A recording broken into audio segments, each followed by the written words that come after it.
इस adventure film की शुरुआत होती है सैम और विल दो लड़के को दिखाते हुए जो कि उनके शहर में हाल ही में ओपन हुए एक आर्केड गेम शॉप के अंदर जा रहे थे। दरअसल सैम और विल को एक गेम खेलना बहुत ही ज्यादा पसंद था, खास तक कि भाई पुराने आर्केड गेम जो अभी तक इस टाइम बंद हो चुके हैं। उन दोनों में से सैम काफी अच्छा गेमर था और उसके अंदर एक गेमिंग स्किल भी मौजूद होती है। सैम जो भी आर्केड गेम खेलता था उसकी लेवल को वो पूरी तरीके से कंप्लीट कर लेता था, क्योंकि वो हर एक गेम पैटर्न के साथ खेलता था। वो तो सबसे पहले गेम की पॉसिबिलिटी को देख लेता था कि आखिर इस गेम को जीता कैसे जाए, फिर एक हिसाब से सारी पॉसिबिलिटी को अप्लाई करता पूरे ध्यान लगा करके। सैम की इतनी अच्छी स्किल मौजूद वहाँ के सारे बच्चे उसको देखने लगते हैं, क्योंकि सैम इतना अच्छा गेम खेलता था कि वो डिफिकल्ट से डिफिकल्ट लेवल आराम से कंप्लीट कर देता था। सैम तो उस आर्केड गेम में बहुत ज्यादा फेमस हो गया था सारे बच्चों के बीच। इस बात से सैम को काफी ज्यादा अच्छा लगता था। लेकिन अब एक लड़के के माध्यम से सैम को एक बहुत ही बड़े टूर्नामेंट के बारे में पता चलता है, जो कि पूरे वर्ल्ड वाइड आर्केड गेमर के बीच होता है। सैम इस बात से बहुत ज्यादा खुश हो जाता है कि यही वो चांस हो सकता है जिसमें कि वो अपनी गेमिंग स्किल दिखा सकता है, पूरे वर्ल्ड के अंदर अपनी गेमिंग की स्किल की पहचान बना सके। इसीलिए सैम अपने दोस्त विल के साथ उसी गेम में पार्टिसिपेट करने के लिए चला गया था, जो कि सारे आर्केड्स गेमर के बीच में होने वाला था। वहाँ पर तो काफी तरह से आर्केड्स गेम आए थे जो तरह तरह के गेम खेलते थे और सभी के सभी काफी अच्छे प्लेयर थे। सैम तो थोड़ा सा नर्वस होने लगता है, लेकिन उसका दोस्त विल उसे समझाता है कि तुम सबसे बेस्ट हो और मुझे पूरा भरोसा है कि तुम वर्ल्ड चैंपियन जरूर बनोगे। तब जाकर सैम को थोड़ा कॉन्फिडेंस आ रहा था और विल के साथ चारों तरफ उसे देखने लगता है। तभी उन्हें लॉक नाम का एक छोटा बच्चा दिखाई देता है जो कि काफी अच्छा गेम खेल रहा था, लेकिन उसके साथ कोई टीममेट नहीं होता, इसीलिए वो उदास हो जाता है। अब ये सारी चीजें नोटिस करने के बाद सैम ने लॉक से कहा कि मैं तुम्हें अपनी टीम में शामिल कर रहा हूँ, यानी कि वो इस टूर्नामेंट में वो तीनों टीम बनकर रहेंगे। अब यहाँ पर लॉक सैम और विल को लीजा के बारे में बताता है, जिससे कि वो बचपन में प्यार किया करता था, लेकिन लीजा उसे ज्यादा भाव नहीं देती। उस पूरा टूर्नामेंट में एडी नाम का एक छोटा सा आदमी भी आ जाता है, जो कि आर्केड गेम का काफी ज्यादा फैन होता है और वो भी इस गेमिंग कंपटीशन में पार्टिसिपेट करने के लिए आया है। एडी की गेमिंग स्किल ऑलमोस्ट सैम की गेमिंग स्किल के बराबर थी, लेकिन फर्क सिर्फ इतना होता है कि एडी काफी ज्यादा एटीट्यूड और ईगो वाला होता है, जो कि अपने आप को सबसे बेस्ट समझता है और सभी को अपने से नीचे। अब पूरे उस आर्केड गेम का ऑर्गेनाइजर सभी के सामने ये अनाउंस कर रहा था कि ये गेम इतना आसान नहीं होने वाला। सभी लोग को अलग अलग गेम की लेवल को पार करके ऊपर की तरफ बढ़ना होगा और लास्ट के दो प्लेयर के बीच में फाइनल फाइट होगी और इससे जीतने वाला ही वर्ल्ड चैंपियन बन जाएगा। और साथ ही साथ उस ऑर्गेनाइजर ने बताया कि यहाँ पर नासा के बहुत सारे वैज्ञानिक और गिनीज बुक और वर्ल्ड रिकॉर्ड के कुछ लोग भी आने वाले हैं और कोई प्लेयर यहाँ पर रिकॉर्ड करने में कामयाब हो जाता है तो उसका नाम स्वराक्षरों में लिखा जाएगा। और साथ ही साथ जो प्लेयर सारे गेम को जीतकर वर्ल्ड चैंपियन बनेगा उसकी गेम परफॉर्मेंस की सारी वीडियो फोटोज को रिकॉर्ड करके स्पेसशिप में भेज दी जाएगी दूर अंतरिक्ष में, जिससे कि उन्हें ये मैसेज मिले और पता चल सके कि पृथ्वी पर अभी भी जीवन है। वो ऑर्गेनाइजर तो बात कर रहा होता है एलियंस के बारे में। अब यहाँ पर सारे रूल्स बताने के बाद देखते ही देखते सभी के बीच में अब गेम भी स्टार्ट हो गया था। सारे प्लेयर्स अलग अलग आर्केड्स गेम खेल रहे होते हैं, जिसमें कि उन्हें सिर्फ जीतना था। अगर कोई एक बार भी हारता तो वो गेम से बाहर हो जाता था।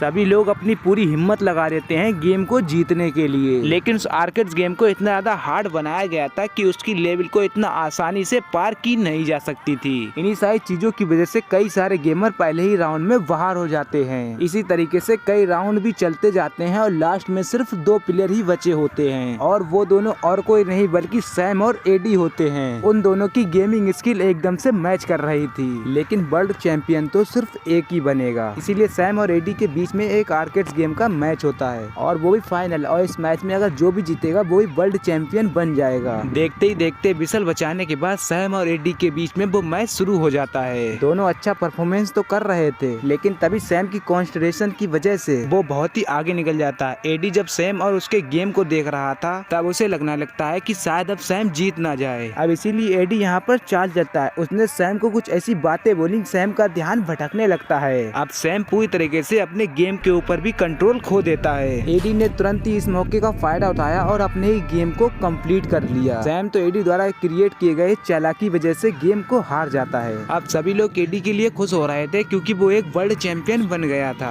एडी भी खुश होकर नाचने लगता है क्योंकि वही है best arcade player of the year. वहीं दूसरी तरफ सैम बहुत ज्यादा दुखी हो गया कि आखिर वो कैसे हार सकता है। उसने तो इस गेमिंग चैंपियन के जीतने के लिए काफी यार ट्रेनिंग भी की थी। पर यहाँ पर सैम का दोस्त विल आकर उसे समझा रहा था कि मुझे पता है कि तुम सबसे बेस्ट हो, भले ही इस बार नहीं, लेकिन मुझे पता है कि तुम आगे चल के वर्ल्ड चैंपियन जरूर बनोगे। सैम को तो विल की इस बातों से बहुत ही ज्यादा खुशी मिलती है। अब यहाँ पर हमें कई सालों बाद का समय दिखाया जाता है जहाँ पर विल और सैम काफी ज्यादा बड़े हो चुके थे। विल तो अपनी मेहनत की वजह से प्रेसिडेंट भी बन चुका होता है, वहीं दूसरी तरफ सैम जो विल से काफी ज्यादा टैलेंटेड और गेमिंग स्किल में काफी ज्यादा अच्छा था, वो तो एक कंपनी में सिर्फ मैकेनिक का काम किया करता था। उन दोनों के प्रोफेशन में इतना बड़ा होने के बीच के बावजूद उन दोनों के बीच दोस्ती आज भी बरकरार होती है। विल जो कि प्रेसिडेंट होने के बावजूद अपना टाइम निकालकर सैम से मिलने चला आता था, लेकिन यहाँ पर एक बात बताई गई, प्रेसिडेंट होने के बावजूद बिल को कोई भी पसंद नहीं किया करता था। सभी लोग बिल के अगेंस्ट जाकर सारी चीजें किया करते थे, लेकिन उसे अपना लीडर नहीं मानते थे। इस बात से बिल काफी ज्यादा परेशान होता है और वो क्या करे उसे कुछ समझ में नहीं आता। पर सैम तो बिल को दिलासा देते हुए यही कह रहा था कि सब कुछ ठीक हो जाएगा, टेंशन मत लो। सैम अब अपनी जिंदगी से बहुत ज्यादा उदास हो चुका था, क्योंकि एक समय में वो बहुत ही बड़ा आर्केड गेमर बनना चाहता था, लेकिन वो जैसे जैसे बड़ा होता गया उसे लाइफ की रियलिटी के बारे में पता चलता है और अब वो अपनी फैमिली को संभालने के लिए ये गेम छोड़कर ये जॉब कर रहा है। अब हमें यहाँ पर रात होने के बाद आसमान के अंदर एक अजीब सी रोशनी दिखाई जाती है। ये रोशनी और किसी की नहीं बल्कि स्पेसशिप की थी, जो कि छोटे छोटे पिक्सल जैसी लग रही होती है। अब वो स्पेसशिप पास आने के बाद मल्टीपल पार्ट में कन्वर्ट हो जाती है और चारों तरफ घूमने लगती है। वो पिक्सल वाले स्पेसशिप जिस भी चीज को छू रहे थे वो पिक्सल बन के टूटने लग जाता है, यानी कि ये कोई नॉर्मल स्पेसशिप नहीं बल्कि किसी एडवांस टेक्नोलॉजी वाले स्पेसशिप हैं, जो कि सामने आने वाली किसी भी चीज को जिंदा नहीं छोड़ रही थी। हालांकि कुछ सोल्जर उसके ऊपर हमला करने की कोशिश भी करते हैं, लेकिन उस पिक्सल वाले स्पेसशिप ने एक सोल्जर के ऊपर पलटवार भी कर दिया और अपनी एनर्जी की मदद से उसके वेपन को भी पिक्सल में कन्वर्ट कर दिया था। यहाँ तक कि वो हमला करने वाले सोल्जर की बॉडी को भी पिक्सल में कन्वर्ट कर देते हैं, फिर उसे अपनी स्पेसशिप के अंदर एक एक्सॉप कर लेते हैं। सैम तो अपनी नॉर्मल जिंदगी जी रहा था और अपनी इलेक्ट्रिसिटी का काम करने आ गया था।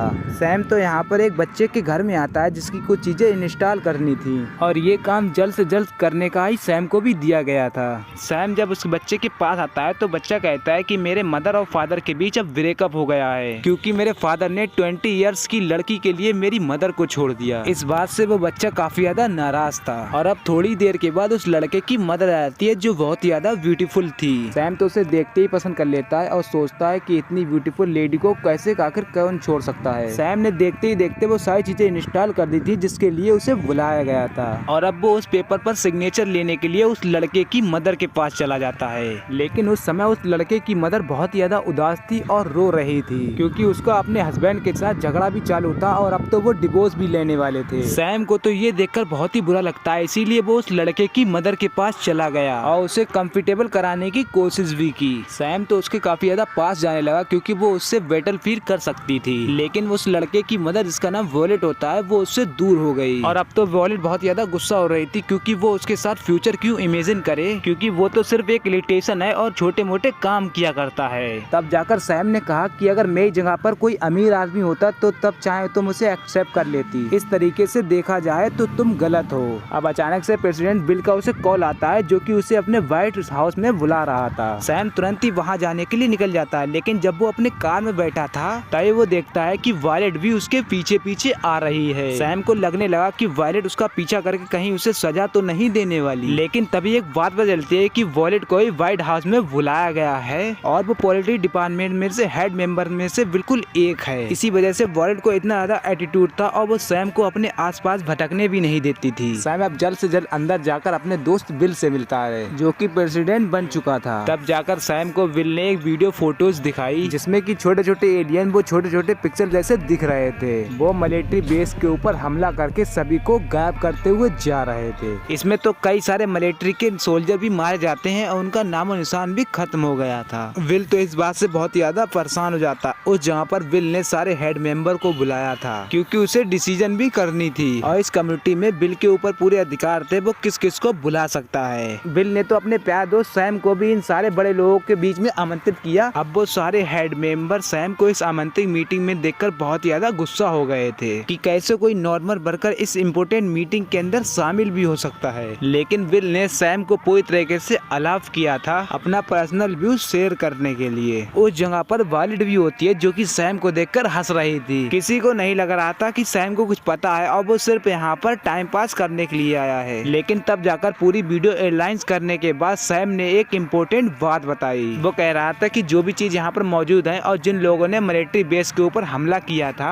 वो और कोई नहीं बल्कि बहुत ही पुराने आर्केड्स गेम के पैटर्न हैं। ये कई सारे पैटर्न 19 कई साल पहले आर्केड्स गेम में खेले थे और अब शायद किसी रीजन की वजह से ये सभी लोग अलाइव हो चुके हैं। सैम ये सारी बातें इतना श्योर होकर इसीलिए कह पा रहा था क्योंकि वीडियो के अंदर उस पूरे एलियन शिप को और जिन्होंने भी मिलिट्री बेस के ऊपर हमला किया था उनकी पूरी बॉडी स्ट्रक्चर में पिक्सल दिख रहे थे। ऐसे पिक्सल तो पुराने वाले आर्केड्स गेम के अंदर होते थे, लेकिन उस जगह पर कई सारे मेंबर सैम का मजाक उड़ा रहे थे और उसकी बात से कोई भी सहमत नहीं था। एक ओल्ड मेंबर यहाँ पर गुस्से में आकर कहता है कि यहाँ पर हमारी इम्पोर्टेंट बातें चल रही हैं और हमारी मिलिट्री की जान खतरे में है और तुम यहाँ पर बेकार आर्केड गेम की बात कर रहे हो। इस बात का तो कोई भी सेंस नहीं बनता और तुमने बहुत ही गलत एब्रीविएशन किए। अगर पूरी कंपनी को ये पता चलेगा कि हम यहाँ पर सोल्यूशन करने की बजाय यहाँ गेम की बातें कर रहे हैं तो हमारी बहुत ही ज्यादा बदनामी हो जाएगी। सैम इतने बड़े बड़े लोगों के बोलने के कारण काफी ज्यादा नर्वस हो जाता है, जिससे कि बिल ये समझने लगा था कि शायद सैम ने इन सारी चीजों को अंडरस्टैंड करने में थोड़ी सी गलती कर दी है और उसका और वर्जेशन गलत है। सैम इन सारी चीजों को देखकर काफी ज्यादा निराश हो जाता है और अपने ट्रक में बैठकर वो अपने घर वापस लौटकर जाने लगता है।